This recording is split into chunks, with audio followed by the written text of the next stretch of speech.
Pepe, muchísimas gracias por venir. No, gracias a vosotros por invitarme. Muchísimas gracias. Para mí eres el decano del sector. Lo dices por las canas, ¿no?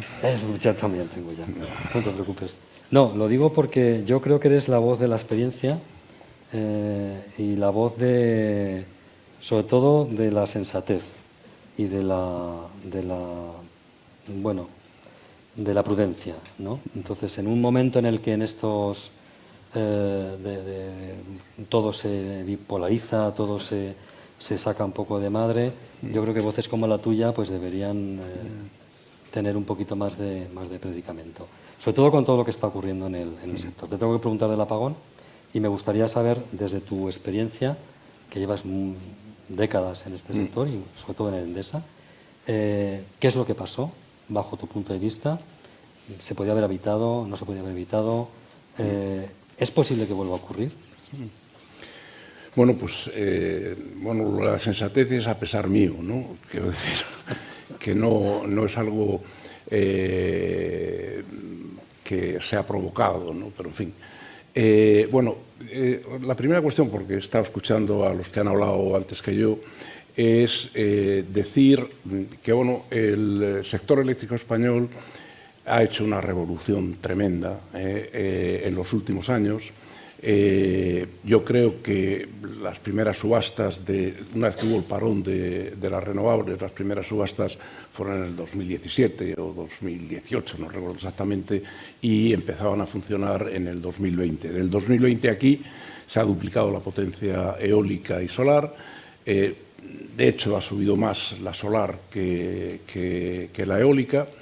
Se ha conseguido bajar de una forma significativa las emisiones y se ha conseguido reducir lo que es el precio de los mercados mayoristas en comparación con otros mercados mayoristas, ¿no?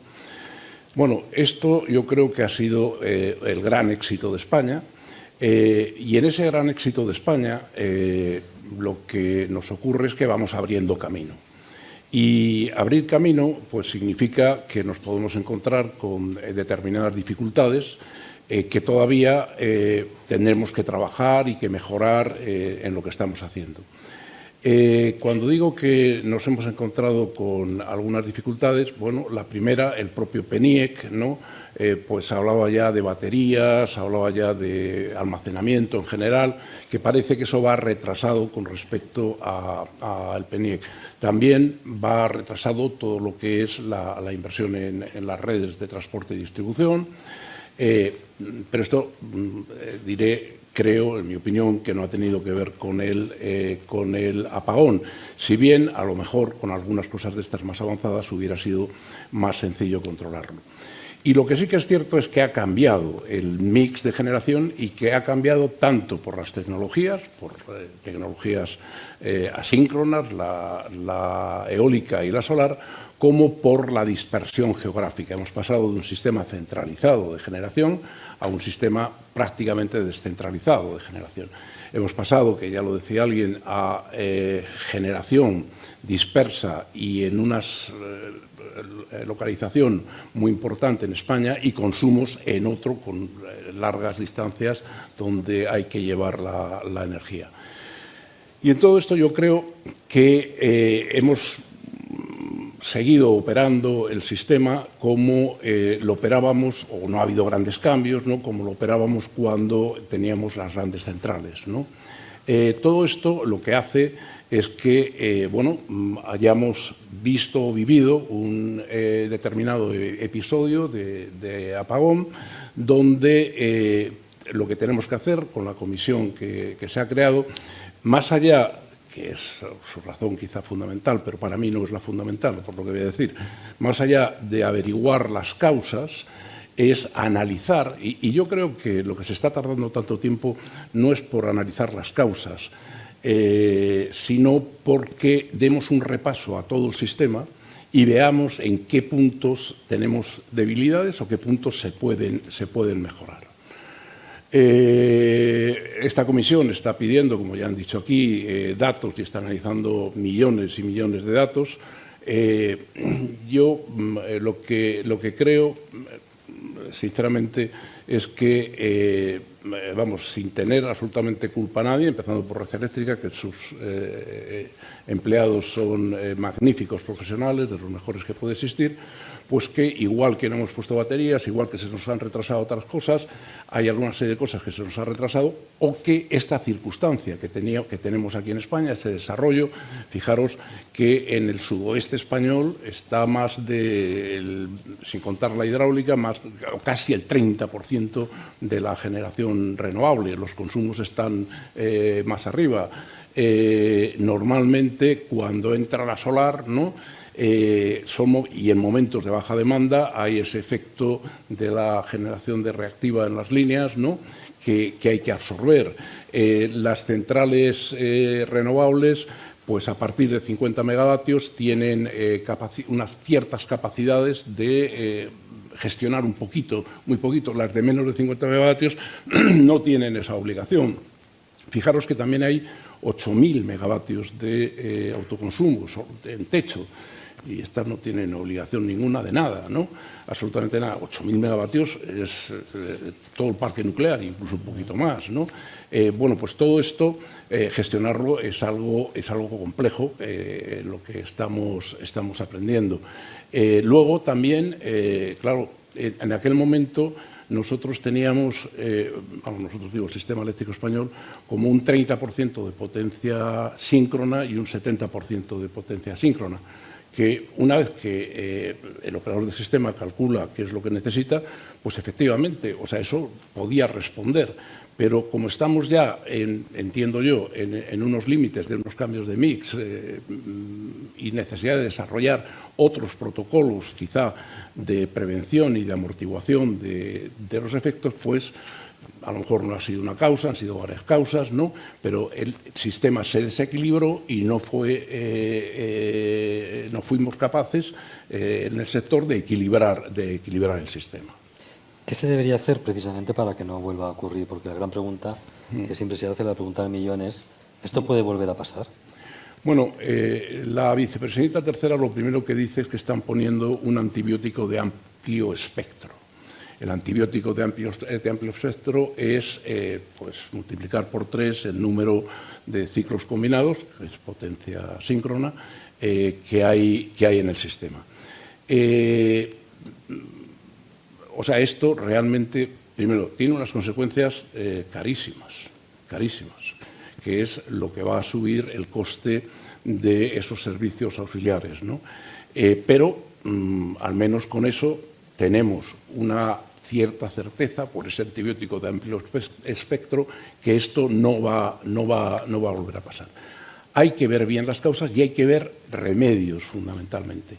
Yo creo que hay bastantes remedios, que las baterías serían algo muy conveniente su desarrollo y su impulso. Creo también otros sistemas de almacenamiento, los bombeos reversibles, que sería muy importante. Otro es en lo que es la red de transporte, todas las reactancias, etcétera, que haya que poner para que en un determinado momento sea capaz, ¿no?, o condensadores síncronos, ¿no?, sea capaz de absorber y de bajar la tensión y evitar esas fluctuaciones de tensión que, sujeto absolutamente a todo lo que quien lo está investigando, quien tiene los datos, quien lo conoce, ¿no?, porque nosotros tenemos una visión parcial únicamente de lo nuestro, bueno, pues mi impresión es que hay unas oscilaciones de tensión que provocan unos disparos, que provocan al final unas oscilaciones de frecuencia y que provocan que colapse el sistema, ¿no? ¿Dónde te pilló a ti el apagón? ¿Qué pensaste lo primero? Bueno, a mí me pilló en Endesa, estaba en una reunión, pum, se fue la luz, pero vamos, fueron 3-4 segundos, boom, vino otra vez y bueno, pues seguimos la reunión, ¿no? Lo único que me vinieron a avisar, oye, que parece que ha sido un apagón y tal y cual. Bueno, pues claro, te quedas absolutamente estupefacto, ¿no? Pero ¿cómo que un apagón, no? Es la primera vez que te ocurre en la vida. Es la primera vez que me ocurre en la vida. Toda la vida trabajando además en el sector. Es la primera vez. Y bueno, ahí lo que hicimos fue convocar el comité de crisis, ¿no?, y activar los protocolos de comunicación con instituciones, organismos oficiales, clientes, etcétera, ¿no? y bueno, hacer los primeros intercambios de información con estos organismos y tal para entenderlo. Y luego vino todo el proceso de recuperación, que yo creo que fue un proceso de recuperación muy buena, pero fíjate, yo en este proceso de recuperación seguimos las instrucciones del operador del sistema, que tiene que hacer con mucho cuidado esa reposición, ir poniendo determinada capacidad de generación y poner bloques de consumo. Una pequeña reivindicación.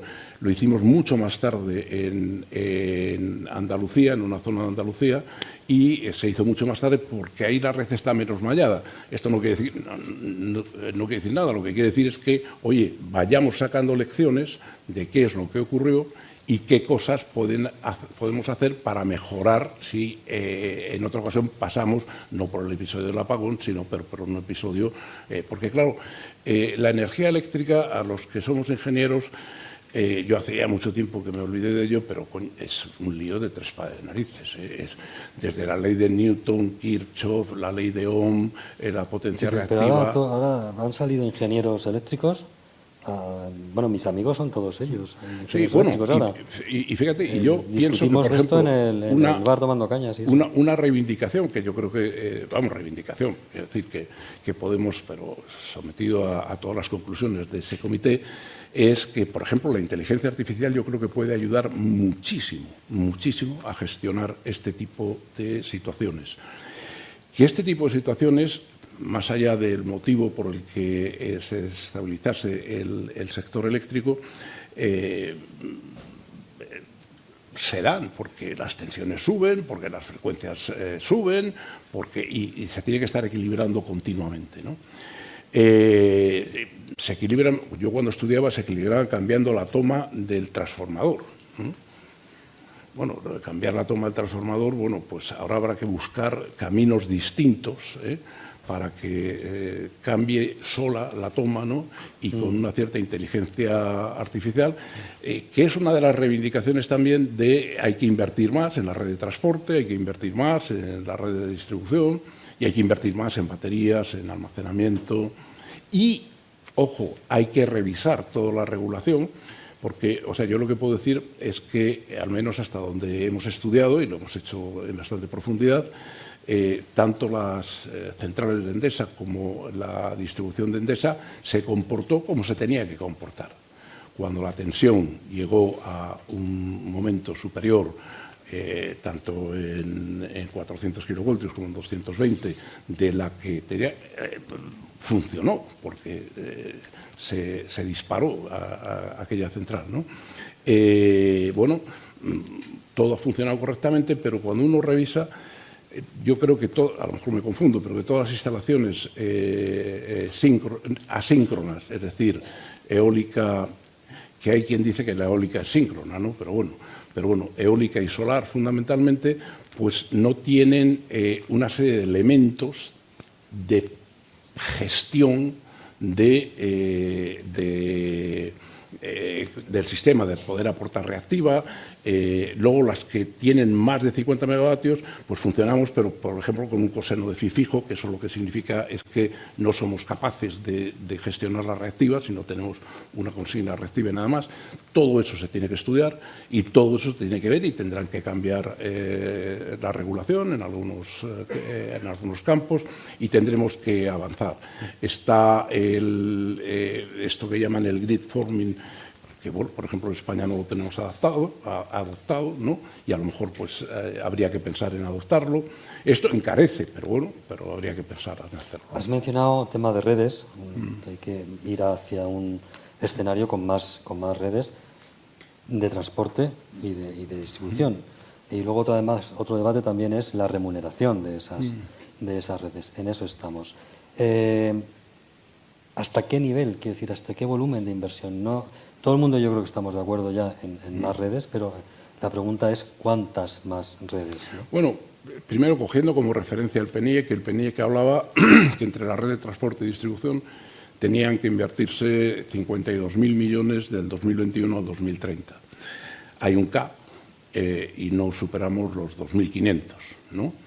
Esto quiere decir que, al menos en el PNIE, en ese estudio, se dice, oiga, hay que duplicar.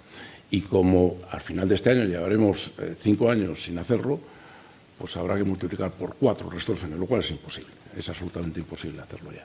Pero eso da una idea del refuerzo que hay que hacer en las redes.